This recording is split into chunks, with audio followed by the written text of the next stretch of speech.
Good morning all. I am Dr.G.Vennila, Assistant Professor of History, the Standard Fire Oaks Rajaratnam College for Women, Sivagasi.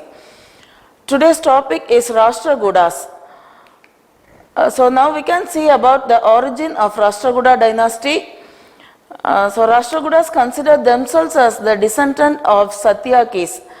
So we can have have various questions that not only for us, all the historians have various questions about the origin.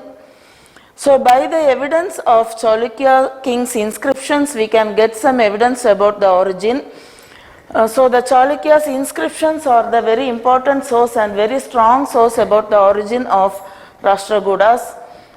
Rastrakutas were of Kannada origin and their mother tongue was Kannada. Now we can see the area covered by Rastrakutas, and this orange color mentioned was the Rashtrakuta Empire. Now let's see about the founder of Rastrakutas. Dandivarma or Dandidurga was the founder of Rashtrakuta dynasty. Dandidurga occupied all territories between Godavari and Vima. He is said to have conquered Kalinga, Kosala, Kanji, Srisril, Malava, Lata, etc. and occupied Maharashtra by defeating Chalukya king Kirtivarma. So Dandivarma formed a huge, a very large empire. Note this, in this orange color mentioned very large empire. So he made a strong base for Rashtrakuta dynasty. The next king was Krishna, and his period was from 1756 to 1774. Krishna was succeeded by Dandidurga, and he conquered the territories that were still under the Chalukyas.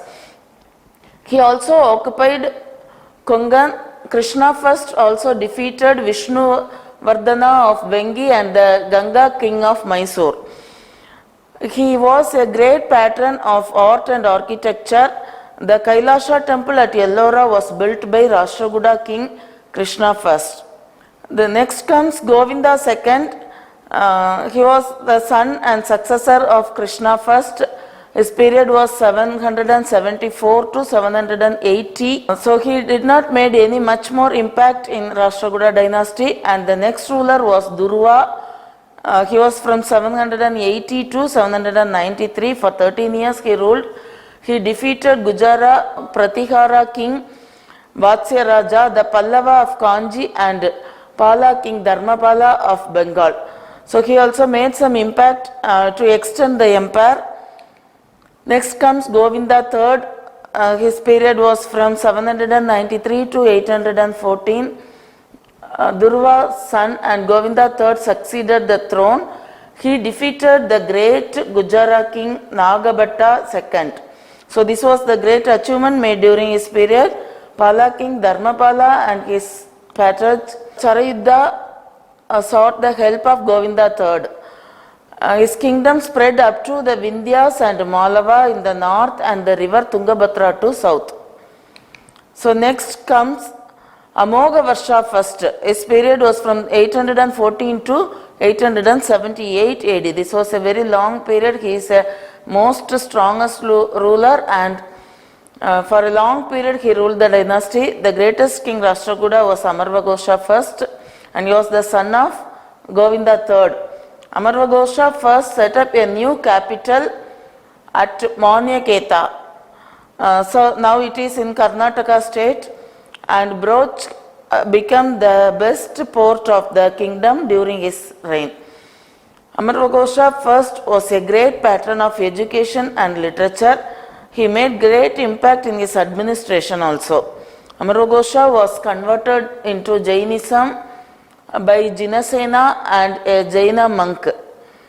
So Suleiman, an Arab merchant, in his account called Amarvagosha first as one of the 4 greatest king of the world, and other 3 being Caliph of Baghdad, king of Constantinople, and emperor of China.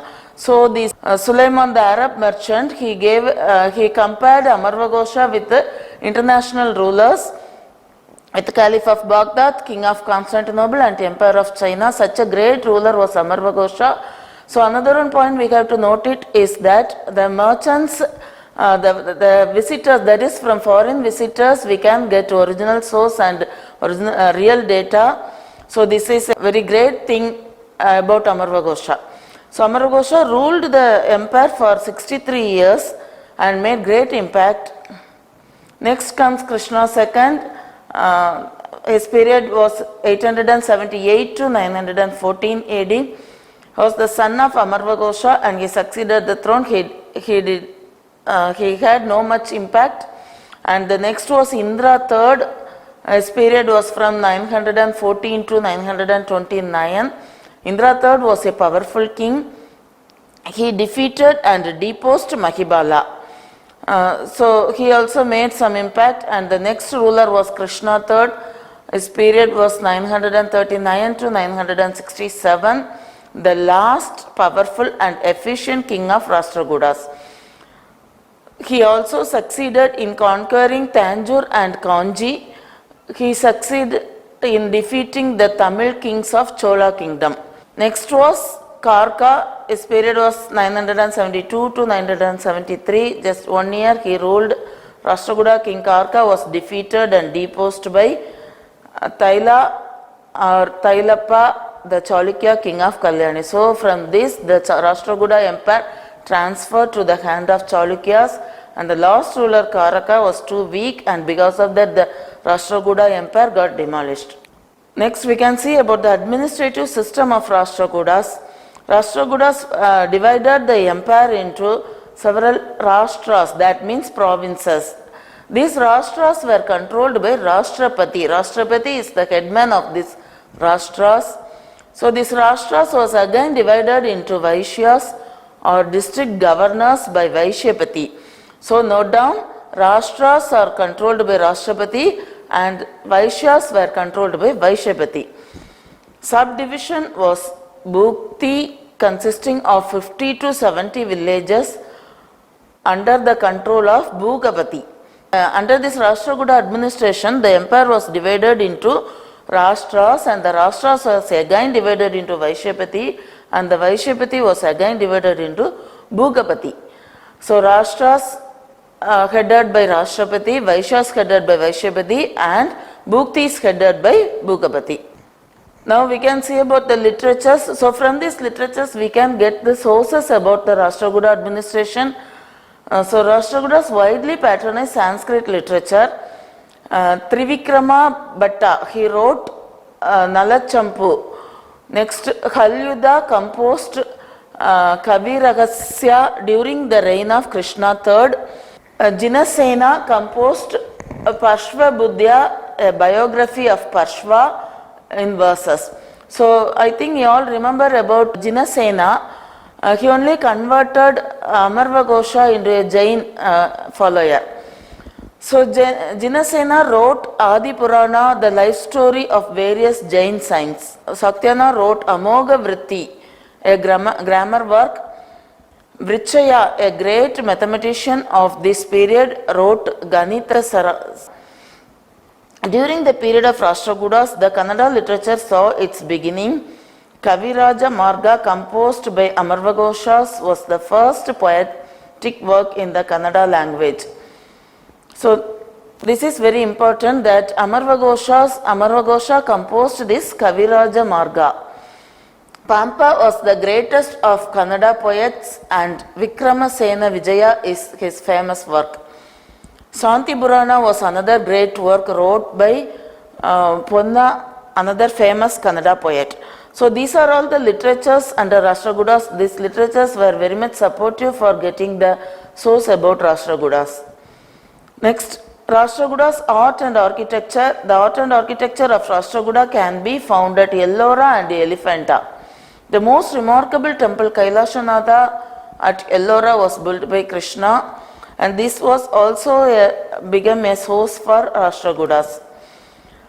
The Kailashanatha temple. The temple was carved out of massive block of rock measuring 200 feet long and 100 feet breadth and height. The central face of the plinth has imposing figures of elephanta and lions, which gives an immense that the entire structure rests on their back. It was three-tier shikara or tower which resembles the shikara of the Mamallapuram Rathas. So we all know about the Mamallapuram architecture that was by the Pallavas. It was a great example for the architecture of Pallava. There is a pillared hall in 16 square pillars in the interior of the temple. A sculpture of the goddesses Durga is engraved as slaying the buffalo demon. In the interiors of the temple, there is a pillared hall which has 16 square pillars. The sculpture of goddesses Durga is shown as slaying the buffalo demon. In another sculpture, Ravana was making attempt to lift Mount Kailasha, the abode of Shiva. Next we can see about the Elephanta. Originally called as Sripuri, Elephanta is an island near Bombay. The Portuguese named it as Elephanta after seeing the huge figure of an elephant. The sculptures in Ellora and Elephanta have close similarities. There are huge figures of Dwara Palaka at the entrance of the sanctum. So we all might have noted in many more temples at the entrance we can find Dwara Palakas. That is mentioned here. Trimurti is the most magnificent figure in this temple. The sculpture is 6 meters high and said to represent the three aspects of Shiva as creator, preserver and destroyer. So next, some other factors about Rastrakutas. Vaishnavism and Shaivism flourished during their period. Active commerce witnessed between the Deccan and the Arabs.